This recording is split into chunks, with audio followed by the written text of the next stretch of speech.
Hello, everyone, and welcome in. Thank you so much for joining here today. Hello, Necomancer. Good to see you. And know that this is your story, so it's going to be really awesome to get a chance to read this out here. Hello, Lone Star North. Welcome in. Lovely to meet you. Got to stop in to cheer for your homie Necomancer? Heck yeah. Necomancer is a great one to cheer for. So let's go ahead and get rolling into some of the meat of this. For those not already familiar with me, my name is Celine Heidelman. I primarily do story times, and we're about to dive into a story written by one of my own community members. Necomancer has been somebody who is just an absolute delight to spend time with. And I got a chance to read their story here. It's posted on Archive of Our Own, which is primarily a site for fanfiction, but allows submissions of original works. And boy, I gotta say, this is a solid one. I've also been privileged enough to read some of the early drafts of this particular story. You know what? The chat window seems like it might not be quite where we want it to be. Just oh my goodness. let's go ahead and move this just a little bit so we can read it easier. Oh, North Star is a GM in the game that Necomancer is in. He's great. He just tells you bandits just grow food. Oh, he lets you tell bandits to just grow food. I mean, hey, that sounds like a good alternative for bandits to do. So yeah, in terms of the story itself, this is definitely going to be on the darker side of the things that we read here. That's still wonderful to get to experience. You did a few edits recently, mostly for readability? Heck yeah. So while I got to read some of the early drafts, it's going to be cool to see how Necomancer has spruced the story up and really get to explore some of these wonderful characters that they've made. So, we are going to get rolling right into it here. Chapter 1, Prologue. The last Brutalian soldier stood over the dead body of the last psycho soldier. He kicked them aside as he entered the last bunker of the monsters who killed his people. Through the chaos and death around him, he walked as pain shot through his leg and debris crushed under his armored foot. One arm was hanging at his side, worthless now, broken and numb. The other arm held a sharp, deadly-looking knife. His upper arms held a still hissing laser rifle that he prepared to fire at anything that moved. He couldn't smell the sharp scent of burning metal coming from it. All he could smell was the purified air from his armored environmental suit. The texture of the gravel under his feet lost on him, as well as the heat from the desert battle.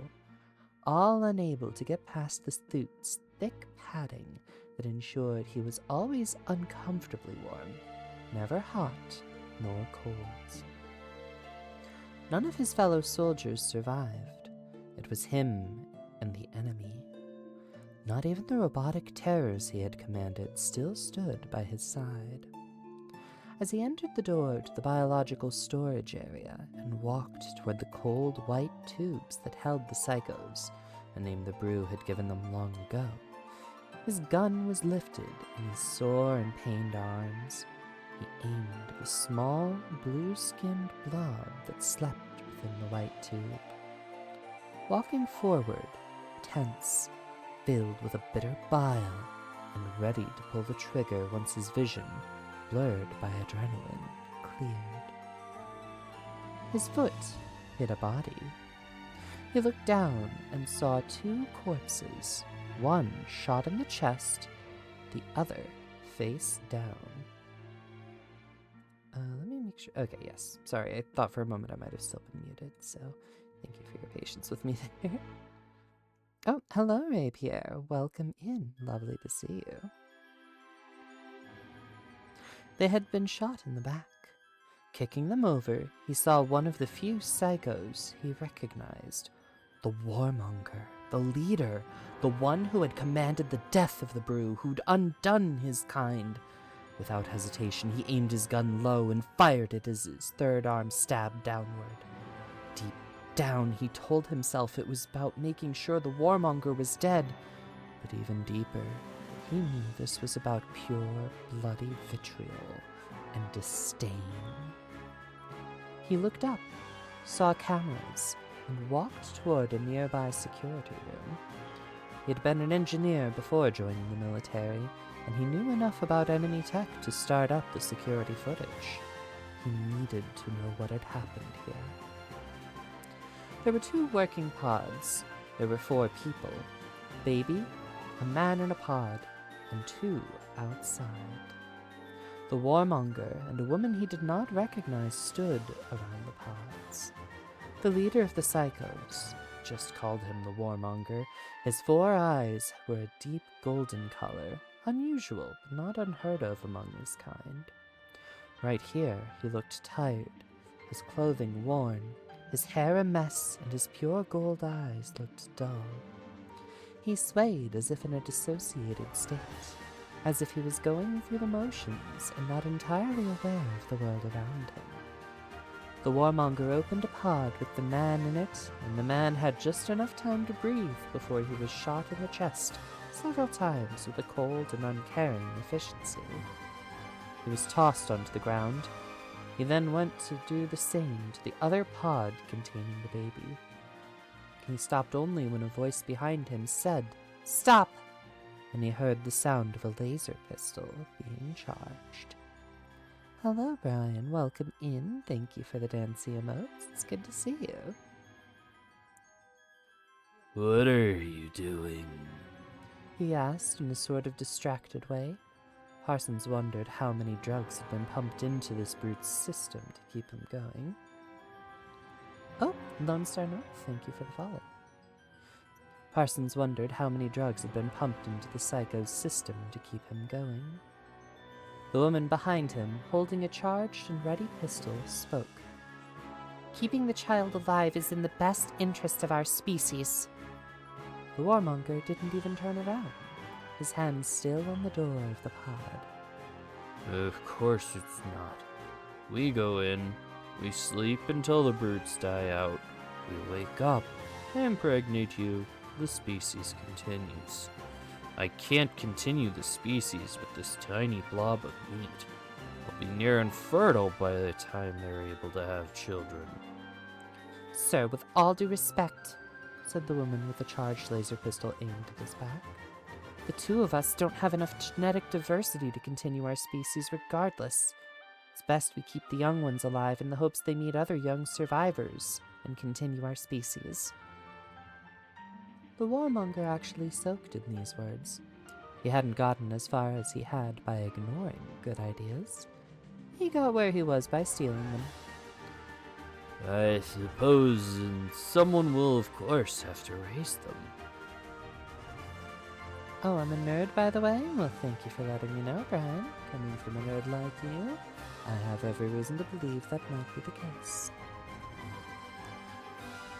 This little blob of meat won't survive on its own. Can't even feed itself. Alright, I'm convinced. Go out there and kill the brutes attacking us, and I'll help this thing grow. He put a hand on the pod window, looking at the baby within. Reminded of how great we are, what we could be again, and what our empire will rise to its former greatness. The laser pistol went off. The warmonger fell dead. The woman put her hand on the pod and looked at the baby within. Be greater. With that, she left the front of the bunker, ready to fight, ready to die, and die she had. Parsons remembered her now. He remembered killing her and kicking her body aside. The footage ended, and he was quiet for a time. Only a short time before he marched over and looked at the pod. It was the last known pod of the maniacs who had killed his kind, his people, his friends, his family, the ones who poisoned the air and forced him to live like this. This was the last one. He was sure of it. It had to be. He held up his rifle, holding it in his hands as he looked at the infant. Looked at the little monster, the little beast. He had to kill it now. He had to shoot it, to end the war, to end the suffering, end all the death and destruction. He just needed one more death, so why wouldn't his hand stop shaking? It was easy. Pull the trigger. Kill this creature, this thing, this murderous little bloodthirsty blob of meat. His gun slowly lowered, and he went to the corner of the room to have a long, very personal and mostly quiet, mental breakdown. Better a nerd than a loser? I think we're all nerds here, and that's part of the fun.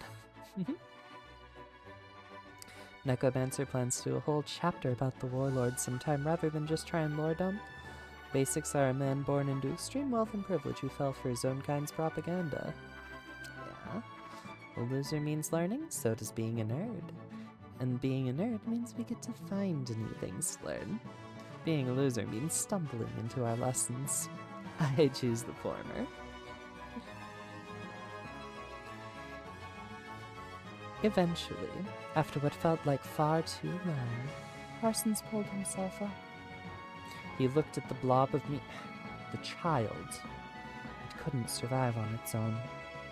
His wounds were many, and he could feel blood as it dripped down his body inside of his suit, knowing he could never clean it. The cold white tubes, the sleep tubes, were made by his people before the psychos stole the technology. They were still built big. They had to be to fit all the necessary tech, and he could fit inside one despite being over 3 feet taller than your average psycho. They were meant to store people over long periods of time as they healed. They could fix even fatal injuries just by giving the body what it needed to fix itself, and the time it'd take to do so. He leaned on the pod and took a closer look at the child, barely a dot in the giant tube. I am not a brute, and you will not be a psycho. And with that, he entered the other pod, closed his eyes, and prepared for whatever happened next as the door closed with a deep hiss. And there we have Chapter 1.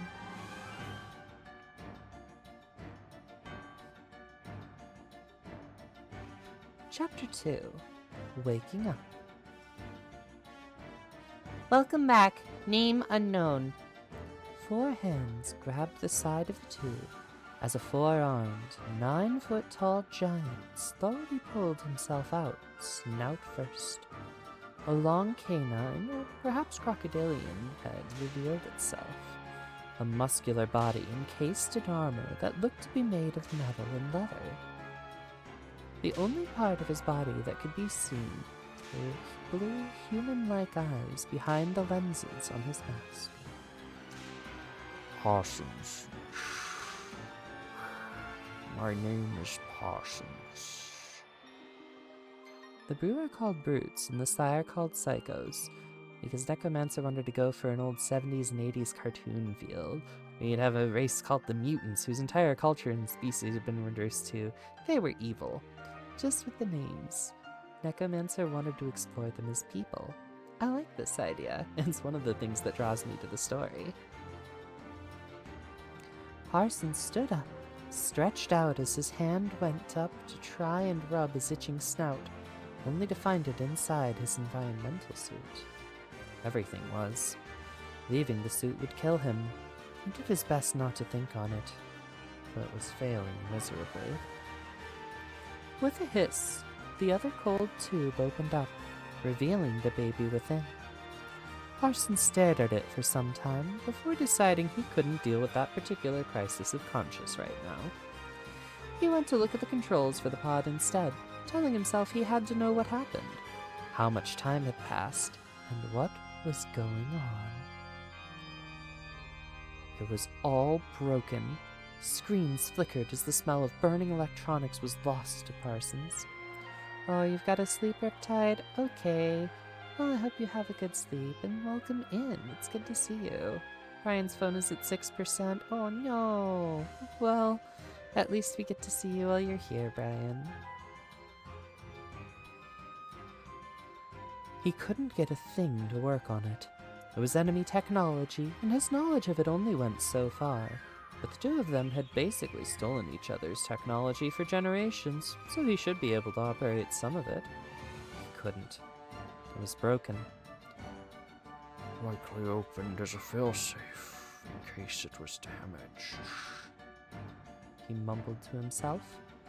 He started wondering if it needed opened from the outside instead of a timer, and if so, that meant it could be anywhere from 10 minutes to 10,000 years since he went into that pod. He heard gurgling and realized it was his stomach. He was very hungry, having not eaten in either 10 minutes or 10,000 years, and decided to look for food for the baby. You didn't let a baby starve if you could help it, you just didn't. Deeply held beliefs and morality kept him going.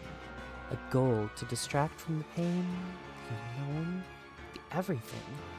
It was a good coping mechanism keeping busy. It kept you from realizing what you were avoiding, and might even see you through. After a search, he found a food storage area and began to find what it had and hadn't survived. After using the built-in liquefier in his suit to get a nice little snack through a built-in feeding tube, what he assumed was some baby food, and prepared to pick up and feed that thing. That baby, not a thing. He had to remind himself of that. It was important that he didn't think too much about anything right now. He'd have time to unpack all these emotions later, or he'd die, and then it wouldn't be a problem. The hardest part was picking them up, just touching them. When he picked up the baby, it suddenly became real. Intrusive thoughts circled his mind, but he ignored them, and with spoon and bottle in hand, he fed the little monster. With spoon and bottle in hand, he fed the little monster.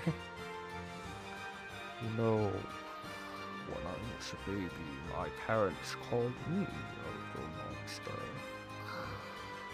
he said to the baby, conversationally, as it fed. He noticed it hadn't swallowed any.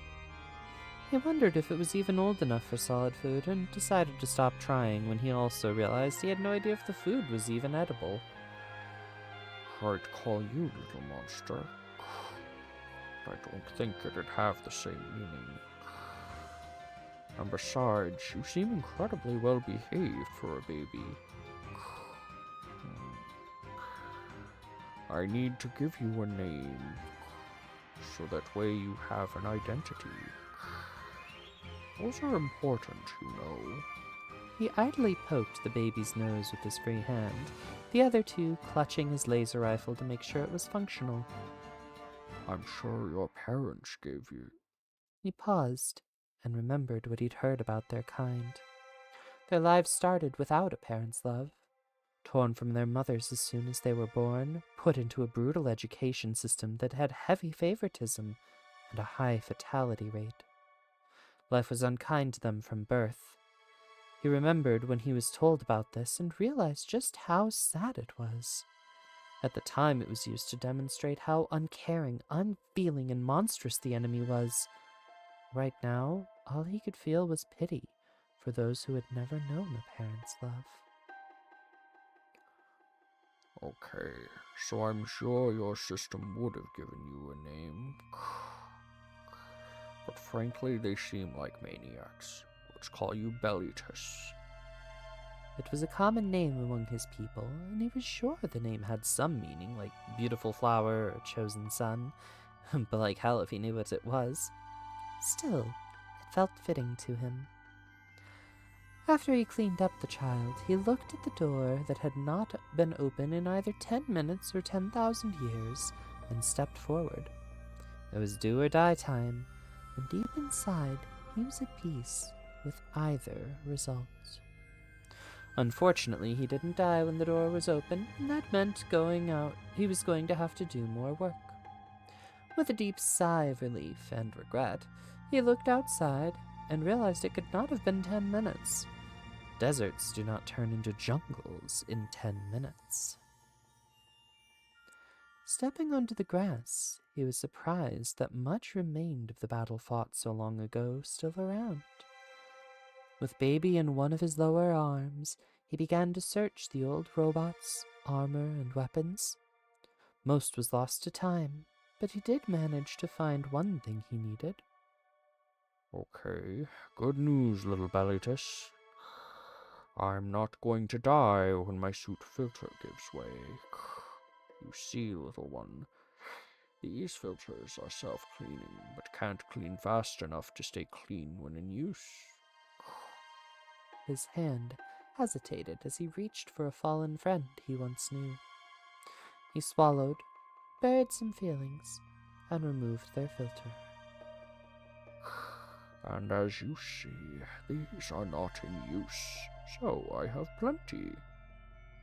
Bellitus gurgled in understanding.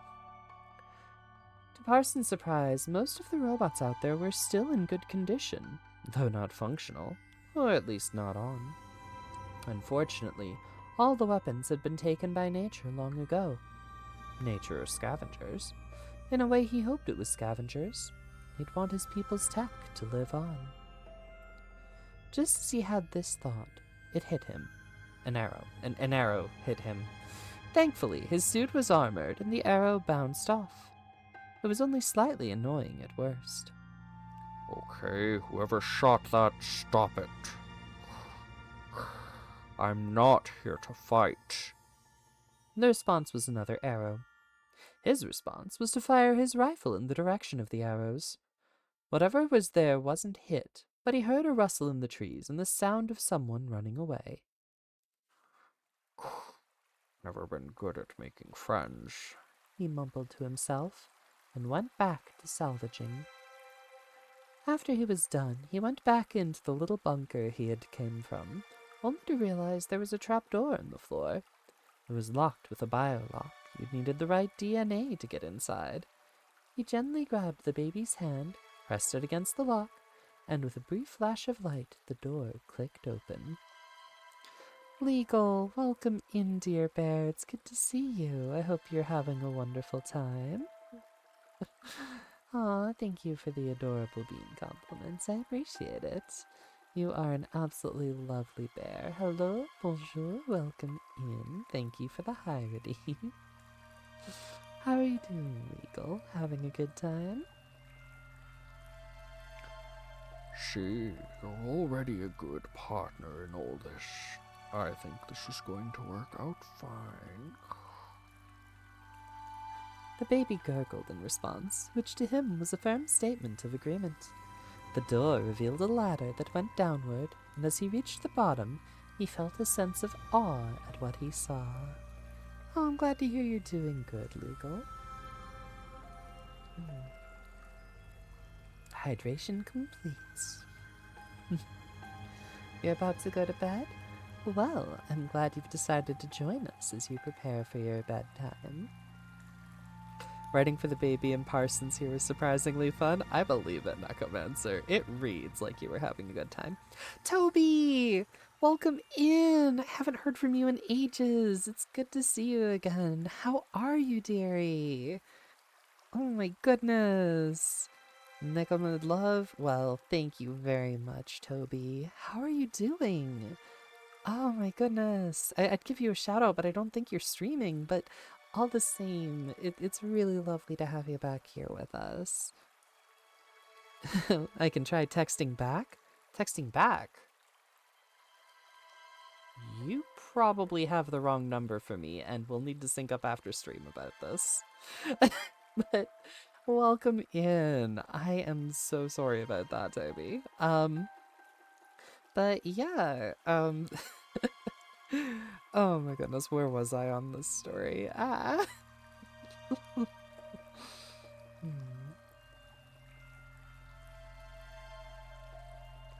Food, of course. Not as much as one would expect. Long-lasting stuff that was kept fresh by whatever kept this place up and going. Say what you will, but the psychos knew how to make things last. Well, some things. Certainly not their civilization, but some things. Oof. Yeah, I'll shoot you the right number at some point here. You're gonna hit the hay soon? Alright, Toby. Thank you for joining in all the same. It's good to have you here with us. Send them to the cute box? Absolutely send them to the cute box. Oh my goodness. What really caught Parsons' eye was the armory. Guns, explosives, armor, things that you could commit a large war crime with, or many small ones. There were more weapons here than food, but the weapons were in various states of disrepair. He gently put the baby down nearby, rocked a bit on their back, but otherwise stayed surprisingly quiet. And Parsons began to investigate. Nothing was in working order, but that didn't mean it was useless. He could combine this part with this part, and if he worked at it, he could make a working armory. It's going to take me some time, Bellitus. I should be able to fix this stuff up, though. Maybe give us something for travel, some weapons, and we have food.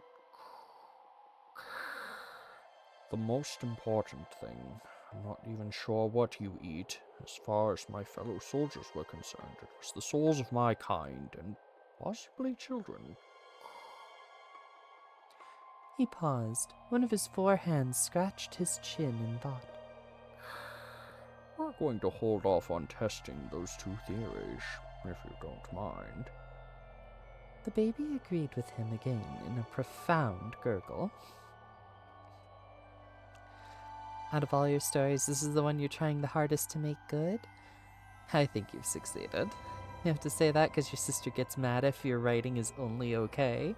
Aww, you've got a good sister too, then, Neko.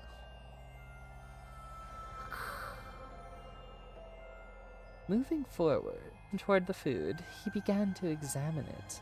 To his surprise, he found instructions on how to feed babies with it, along with a book on how to properly raise children. He couldn't read all of it, but it had pictures, and that helped. Mostly. Some of the pictures were a bit too graphic for his taste. It also helped their languages were very similar, something he tried not to think about too much. He sat down and examined it, and became more and more horrified as he did. He knew just enough to make out at least one passage. Some children will die in the process, that is fine. Reward children as you see fit. Remember, the ones with the most potential are to use the ones with the least as the... He put the book down carefully and looked over at the baby. He felt a deep horror inside his heart. Your people were disgusting. He slowly stood up and decided not to dwell on it any more than he needed to. He grabbed some powdered baby formula he found, the airtight seal giving him hope it was edible, and looked at the water supplies. They were gone, long ago dried up. He sighed, picked up the child, and made for the surface again. Okay, we are not going to do things your way, I'm afraid. I am not picking favorites. He took a moment to think about this. I am picking you as my favorite since there is no competition. There will be no beatings or physical contests that involve live shooting. I swear you will always have enough to eat.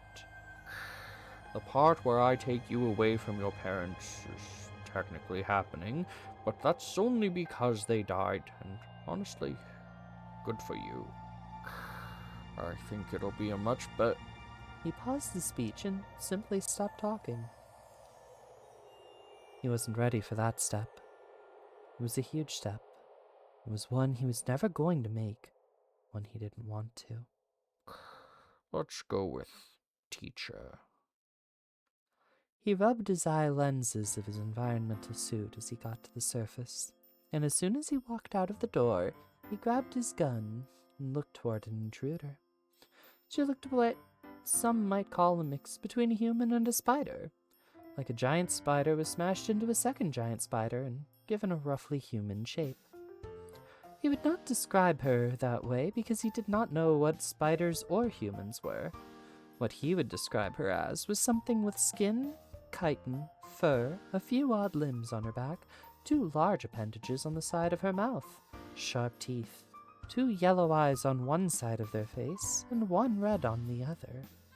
A patchwork of things in a general humanoid shape. It was also mostly purple with a bit of green mixed in. The thing knelt before him and spoke in a language he was surprised he understood. Great warrior, you have defeated my father in combat. Understand, we know of your power, and am offered as tribute. Use me for anything you wish. Satisfy yourself with my life, my labor, my mind, my anything, so you may be honored as the great warrior you are, and leave my people be. He did not expect such a feminine voice, and he stared at her and responded with a great resounding What? that sounded almost as confused and shocked as he actually was. She slowly raised herself onto her feet. He was taller than her head only reaching the height of his stomach. Her eyes remained downcast as she spoke. I am an offer to you, if you wish my service or my death. There was a tremble in her voice and body as she spoke. Please accept this. No. He held up 2 of his 4 hands. No. I am not going to do whatever this is that you're suggesting. You're free. Slowly, all 3 of her eyes turned up toward him. You're sending me home in my shame? His mind was awash with various thoughts and mostly emotions. Anger and confusion doing their best to push the others aside, but in the end he was able to focus, just enough to realize neither of those things was going to help. If you don't want to go back home, you don't have to, but I am not. I repeat, not going to own you. Fowler offering herself to Parsons is originally much more suggestive. You're still considering changing how they met? I think it's a pretty okay way you've done it here, at least. She interrupted him suddenly with a gasp. Why are you holding the baby like that? Pardon? Parsons said, looking down at the baby. You need to support the head, good Master Spurs. Okay. She went over and grabbed his arm and the baby. He knew he should push her away, but he was in too much shock to stop her. There, support the head, go. May I know your name, great warrior? Parsons. He admitted in his confusion, and he looked down at the woman. She was so much smaller than him, but right now she was absolutely above him as she gently but firmly offered no counter-argument, took the baby, and held it in her arms. Support the head, please, sir. She did her best to be respectful, knowing how elders hated to be told anything from someone younger. What is her name? Name? Parsons, the 4-armed alien soldier who was very out of his element right now, said. Didn't even realize the baby was a she. Do you? She looked up at him, holding the baby in one arm as she let out a small cough from the mouth filled with many fangs, a few teeth, possibly a nightmare or 2. Leaned slightly away, holding the baby tighter to her as she realized she had no idea what the situation was. Great warrior Parsons, may I ask what you plan to do with this baby? He knew that look. She was getting ready to flee if he said the wrong thing. His senses slowly returned to him. A part of him wanted to scare her off right here and now. Tell her he planned to eat the kid. She'd make a good mother, he imagined. She knew what she was doing, more than he did at least. Then he remembered whatever society she came from had offered her life to someone just because they beat someone else in battle. I'm going to take care of it, if only because someone has to, but it... He stopped himself briefly as he took a closer look at the child. She is alone, and I am the only one here capable of watching her until she can find a better home. The tension died down. The woman gave a small nod, still cautious. My name is Valor. I am yours to do with it you will, great warrior Parsons. Just Parsons. Please, just call me Parsons. He looked above her at the woods and realized he had no idea where anything was. Can you show me where there's a river or a lake? I need water. Bapples, hello, welcome in. Good to see you. You've got me on tab. That's totally fair. Thank you so much for joining us. It's always lovely to see you. Of course, Mr. Parsons. She began to walk forward, holding the baby still. She was surprised by how quiet the little one was. In her experience, most babies were fussy little jerks. This one was oddly quiet and calm. It worried her. Don't call me master either. I'm not ordering you. I'm just asking a question. He shouted, though not too loudly, as he followed her to a small river nearby. He lowered down toward it and cupped some water in his hand. He felt just the slightest hint of cold, but otherwise it felt like nothing through his suit. Okay, Fowler, you can stay here if you want, though I doubt I'll stay here long. But just... He rubbed his snout, trying to find the right words that were not quite rejection of her as a person, but refusing to accept her as a slave. I don't own people. It's not something my people do. Called it woods when it's a jungle. Time to edit the story while I'm reading it. I see. Well, unfortunately, I've already pulled the HTML of this and modified it a little bit so it'll fit the screen. So, your typos are just going to have to be there, Necomancer. Sorry. Fowler didn't say anything as she followed Parsons back toward the bunker and toward the ladder. You can come down if you want. I'm sort of holding a baby here, Parsons. She gently rocked the child in her arms. And you never told me her name.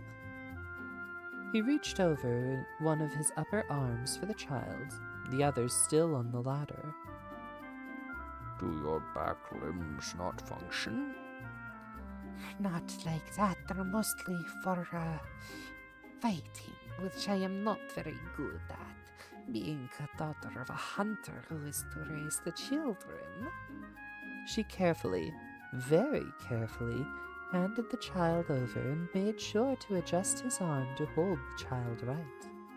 His arm felt like metal and leather, hard and thick, filled with muscles, but it moved easily when she directed it. It was an odd feeling for her that something so powerful moved at her whim. Parsons didn't think of it that way. He was not raised to think of himself as a powerful warrior. He was, at best, average for his people. Her name is Bellitus. A lovely name. What does it mean? She followed him down the ladder in awe of what she saw. Her kind had explored the bunker before, but found very little they could use. The stuff down here was different. It looked like it could actually work. Hello, Ghosty. Welcome in. I hope you're doing well, having a good time with us here. How are you, cutie? Behaving well, I hope? I have no idea. Parsons grabbed a bucket. I just know it was a common name with my What? Fowler sounded genuinely upset, the magnificence of her surroundings forgotten by the audacity of this man. A name is a gift, a blessing. If you do not know the meaning, it is a meaningless blessing. She looked angry, genuinely so. It took Parsons by surprise, and despite being half his size, he took a step back. My name means wise daughter, and it has served me well. You can't just give them a name with no meaning. How will they know who they are? The last words were spoken with hurt in them, just enough to make Parsons feel guilty. You okay? You just woke up, Ghosty? Well, good morning. Welcome in. I hope you're having a good time here with us. Parsons is actually a big nerd. The poor guy is constantly confused for a big old warrior. I believe it. I mean, he's using ancient technology. This is not something that most people would be familiar with or able to process. Also, unfortunately, it made Parsons feel a bit of anger. I am not an onomastician. I don't know what names mean. I don't even know what mine means. They are just our labels. They don't define who we are. We choose who we are. You... She went to poke his chest, but it was too high, so she poked his belly. You are not wrong, especially since I have no idea what an onomatician is. But you can't just... It's important, okay? He looked down at her and took in a very deep breath as he turned away and gathered some things. Can you read? He held out the baby book to her.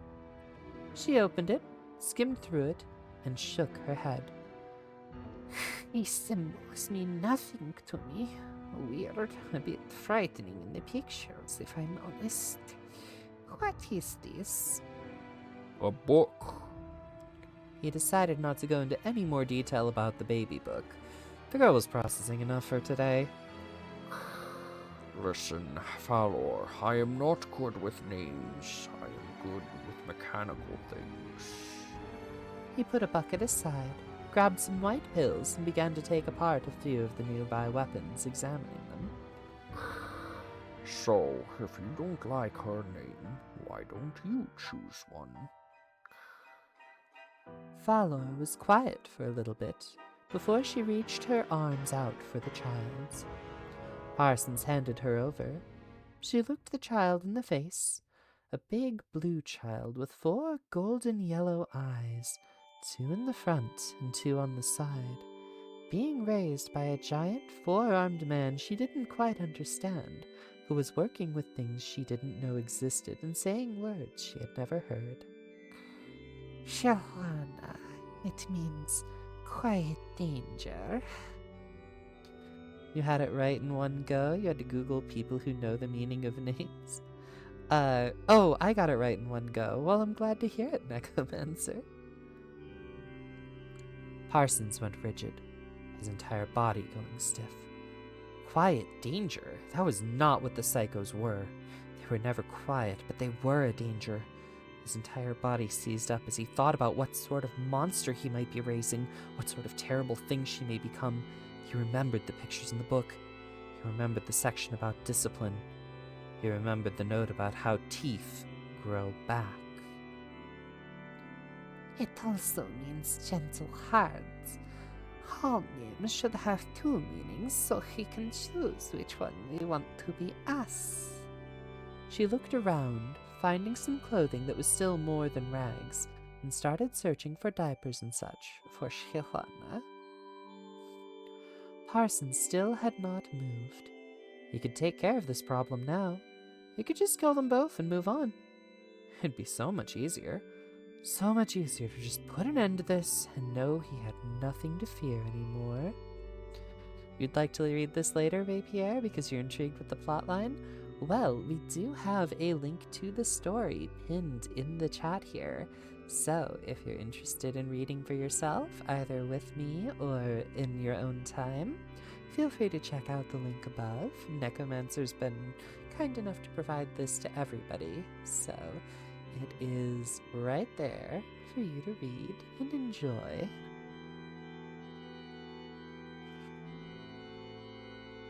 Parsons breathed in the sterile air that his suit provided and washed away all thoughts from his head. Breathing helped. Gentle heart it is. What other meaning does Valor have?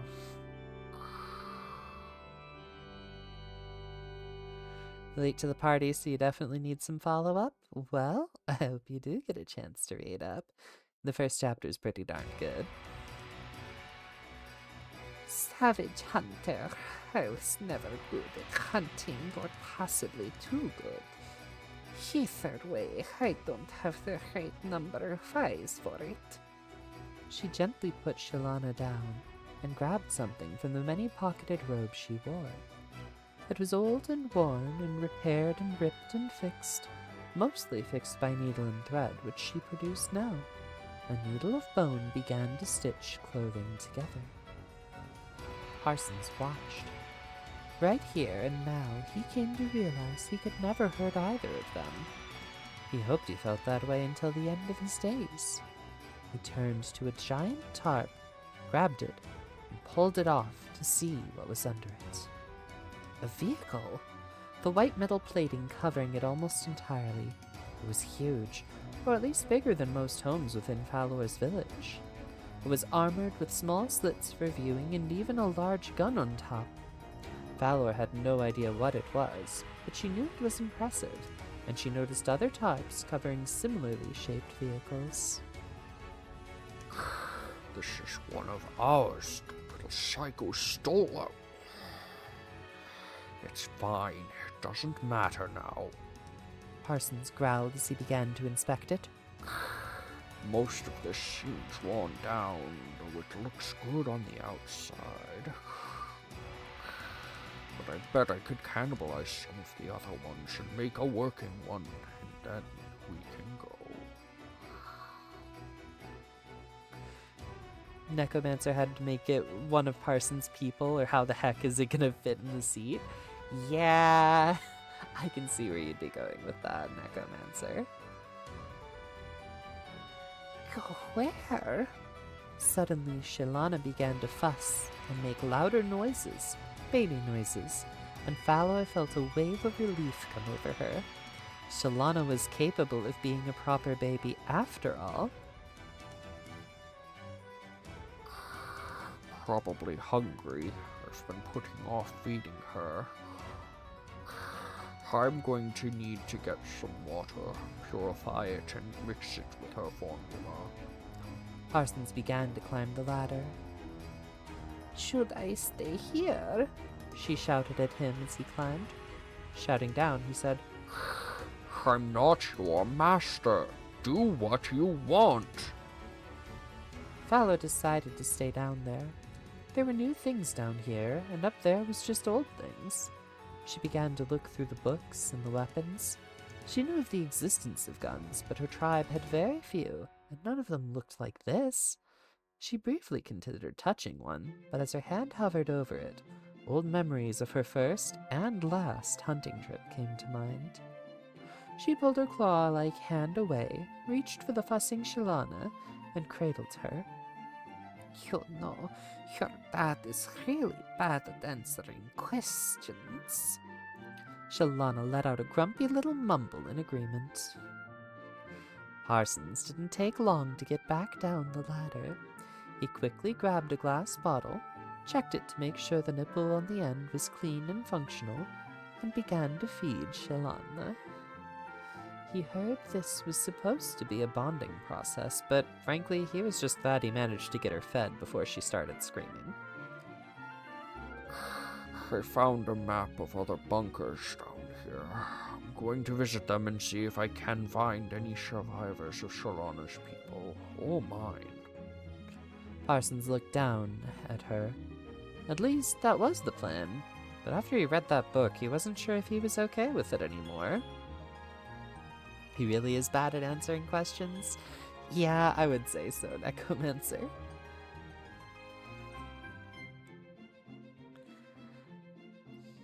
Parsons had hoped her people had gotten better about raising children since then.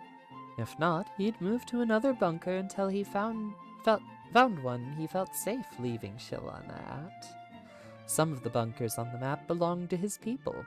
Both of them were well prepared for the end of civilization. It seemed a constant looming threat that no one thought would actually happen. Falor watched curiously. Can I come? Do you want to? Parsons watched as Shilana drains the bottle as if she had not eaten in 10,000 years. He had underestimated her hunger. He got to work on another bottle as he looked over and saw Falor nod. Then you can. I need help anyways. I'm new to raising this baby thing. I'm new to this raising a baby thing. He's good for mechanical questions, says Rapier. Well, I think that's accurate. Days later, the two had worked well together. Parsons learned much about child care, and Falor actually learned much about how to hand over a wrench when Parsons needed one. She had still not touched any of the weapons. Parsons did not force her to, though he did grab some suits of light armor in hopes of finding one she could wear. When all was said and done, only one of the armored vehicles was able to start up. He was able to open a ramp that led to the surface as he loaded it up with all the food he could stuff in. He didn't grab many weapons. He didn't want many weapons. He only wanted what he needed. The man loves his special interests, just like a nerd. Besides, most of the weapons were too small for him.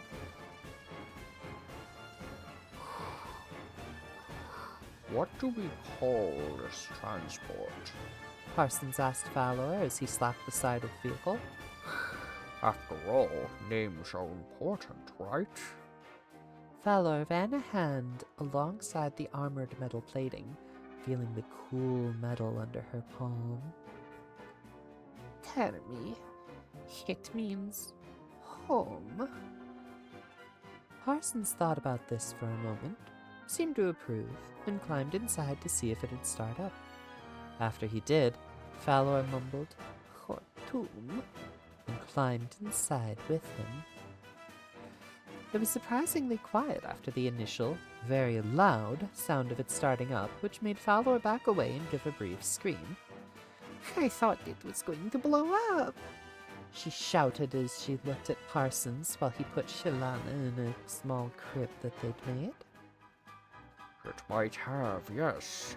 Parsons admitted as he looked at a ramp they had opened up that led to the surface. I made sure the trapdoor is locked. This ramp will close after we leave and can only open from the inside. Alright, this place is safe. Let's go. As Falor climbed in and Temmie moved forward, many of the robots and old corpses forever stuck in environmental suits crunched under its tires. She looked at the selection of books Parson had insisted on bringing. Parsons, you said your kind call themselves the Brew, right? Or Brutalians? What about this little one? We called them. He stopped himself. Psychos was not their name, was not the name he'd have Shilana adopt, and from the books he'd learned their true name. Cyphorians, also known as the Psy. He shouted the name over the sound of the engine as Temmie drove forward, struggling with the woods around them. Regretfully, he did knock over a few trees, disturb wildlife, and generally cause ruckus. Birds flew, animals fled, and Parsons swore a few arrows had hit Temmie. Regardless, they were finally leaving, and a wave of relief washed over him. He was finally leaving this graveyard of memories and bodies. He'd let his heart be tainted by the destruction he caused. If he could get away from that, and eventually, they found a road. Later, the moon was out. Many lights lit up in front of the bunker. Red lights filled with malice and purpose. One of the old robots, as it shrugged off the roots and grass that had grown over it so much time ago, pulled itself from the dirt it was half buried in, looked forward the trail of destruction, and said one word. Zyphorians. The word Zyphorians echoed from the robotic, static-filled voices of dozens of robotic terrors with red, glowing eyes. The others stood up, the name of their hated enemy repeated over and over. They woke up. They remembered what they are. They had a purpose again. There was still one more left to kill.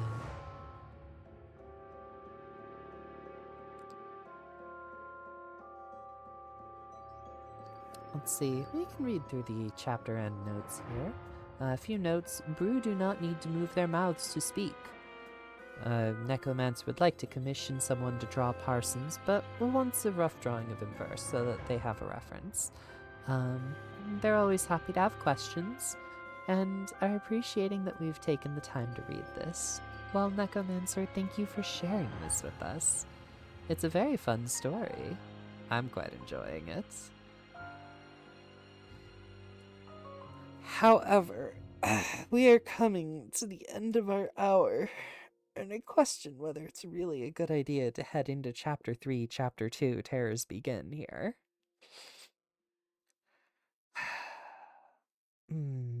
We're also not terribly far into the story, if I'm reading this right.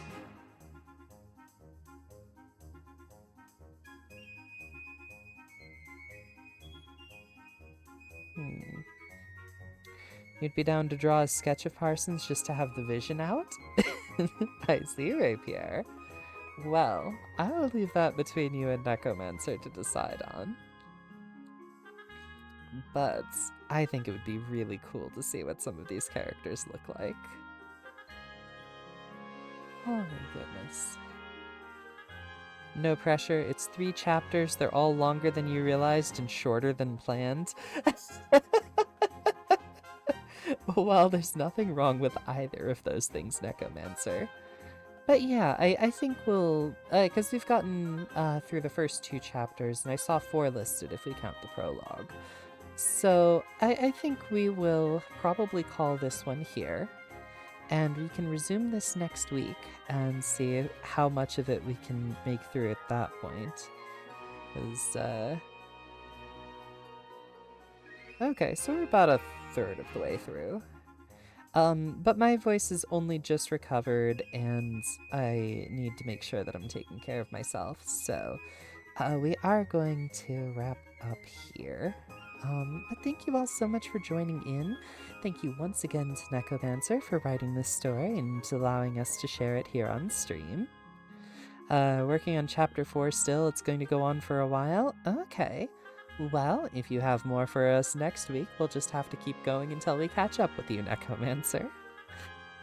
Thank you so much to everybody who stuck with us through this episode. I hope you all enjoyed this work. I know that I've been absolutely delighted to get a chance to go through this. You really appreciate my reading it. Well, you know, this is something that I enjoy doing, and getting to read something that one of my audience members has written is a special kind of delight. So I'm happy to share my voice with you here. I hope that you've enjoyed the rendition that I've made. And let's go ahead and just kind of start winding these things down and see what we can pick for a raid target. I don't think there's a Bang Discord in here, Rapier. But I believe both you and Necomancer are in my community. In fact, let me see if I can grab the Discord link real quick, just so that we've got everybody in the right place. Ba-ba-bum, ba-ba-ba-ba-bum. Da-da-da-da-da-da-da-da. Da-da-da-da-da. There is the Discord for anybody who is interested in joining our community here. We don't do a whole lot. It's mostly quiet unless somebody decides that they want to start a cuddle pile. But I'm still very proud of my community, and I think we do a wonderful job. So, not that I'm totally biased or anything. Um, but yeah, let's go ahead and see what we've got for a raid target. Um, do do do. Do do do. I see a bunch of stuff that isn't necessarily reading or writing, and I would like to try and keep it along those lines. So we'll just put that filter on here. And, hmm.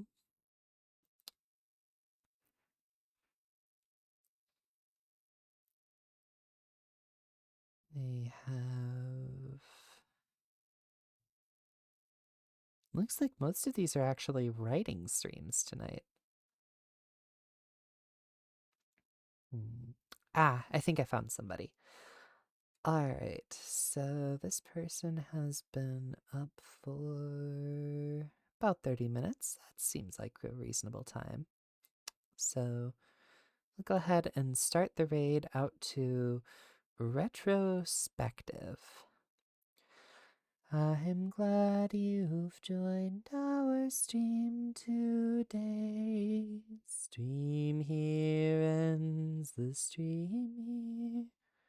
But it's time to go our separate ways. Yes, it's time to end the stream here. Stream here ends the stream here. Oh, stream here ends the stream here.